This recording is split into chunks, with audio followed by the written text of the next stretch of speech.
මේ තියෙන්නේ Apple iPhone 6s. මං හිතන විදිහට මේ iPhone 6s එක දැනට උනත් ලංකාවේ ගොඩක් කට්ටිය පාවිච්චි කරනවා. ඒ වගේ මාත් පාවිච්චි කරා මේ ෆෝන් එක මීට ගොඩක් කාලයකට කලින්. මගෙන් ගොඩක් කට්ටිය අහනවා මේ iPhone 6s එක 2021 දී මිලදී ගන්න හොඳයිද? මේ ෆෝන් එකේ තියෙන අඩුපාඩු මොනවද? මේ ෆෝන් එක 2021කට ගැලපෙනවද? මේ වගේ ගොඩක් ප්‍රශ්න මගෙන් අහනවා.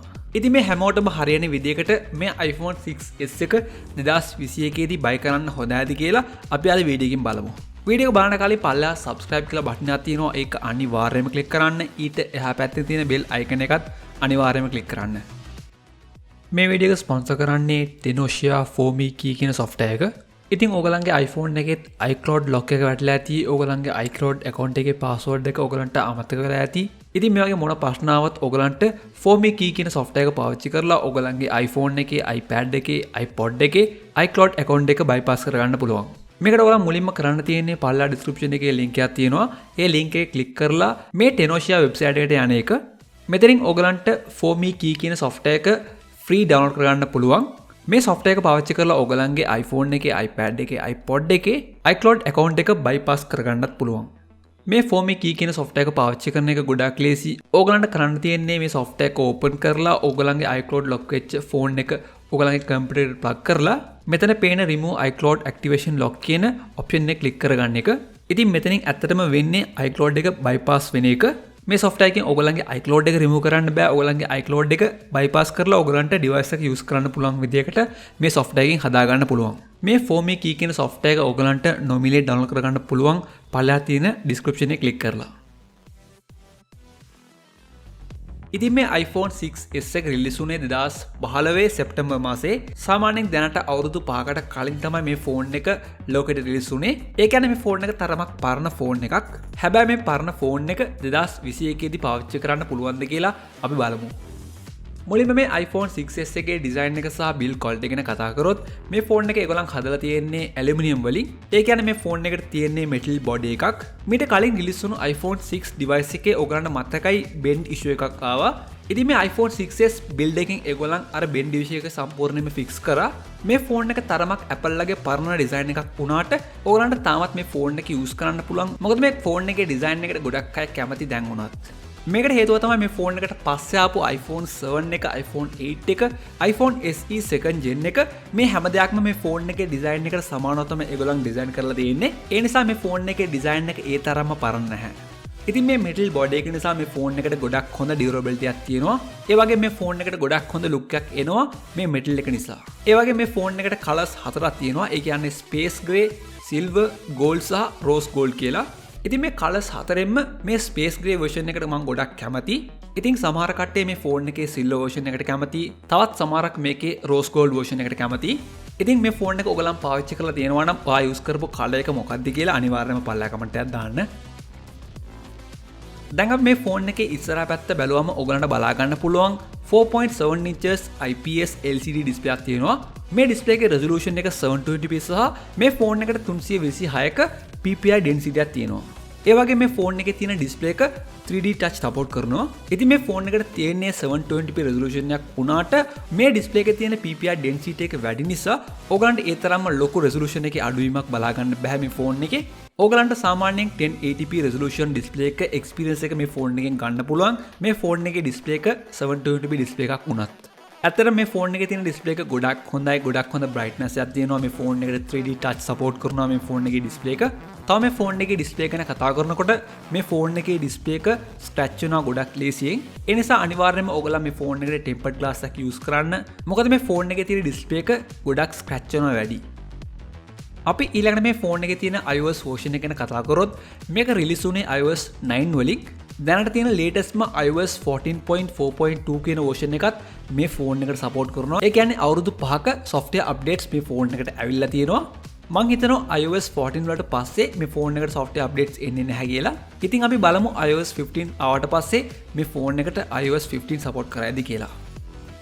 මේ ෆෝන් එකේ තියෙන software එක run වෙන්නේ මේ ෆෝන් එකේ තියෙන chipset එකෙන්. මේකට තියෙන්නේ Apple A9 කියන 40 nanometer chipset එක.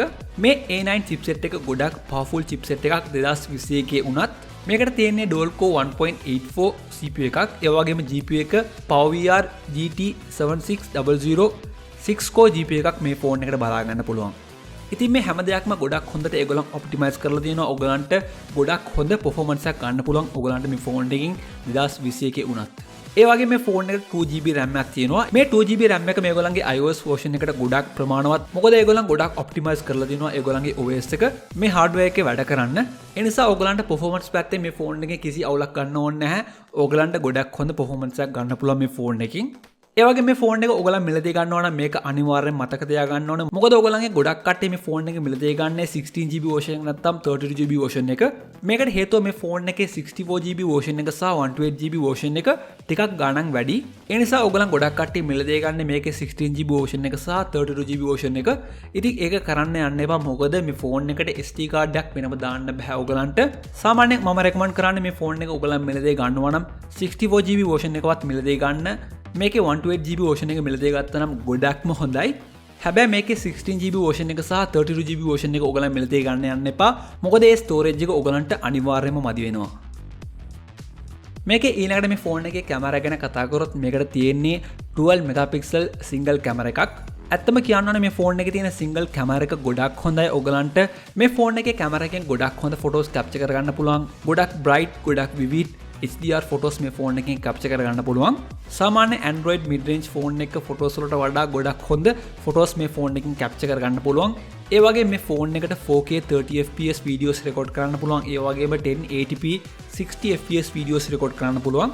ඉතින් ඔයගලන් ගොඩක් videography කරනවා නම් ඔයගලන්ගේ ෆෝන් එකෙන් budget එකට මේ ෆෝන් එක ඔයගලන්ට ගොඩක් suit වෙයි අනිවාර්යයෙන්ම. ඒ වගේ මේ ෆෝන් එකට 5 megapixel selfie camera එකක් බලා ගන්න පුළුවන්. ඉතින් මේකනොත් ඔයගලන්ට decent selfies ගන්න පුළුවන්. ඔයගලන්ට ඒ තරම් ලොකු details බලා ගන්න බෑ මේ selfie එකේ. සාමාන්‍යයෙන් ගොඩක් හොඳ selfies මේ ෆෝන් එකෙන් ගන්න පුළුවන්. ඊළඟට මේ ෆෝන් එකේ ඉස්සරහා fingerprint sensor එක ඔයගලන්ට බලා ගන්න පුළුවන්. ඒ වගේම accelerometer, gyroscope, proximity, compass, biometric මේ හැම sensor එකක්ම මේ ෆෝන් එකේ තියෙනවා.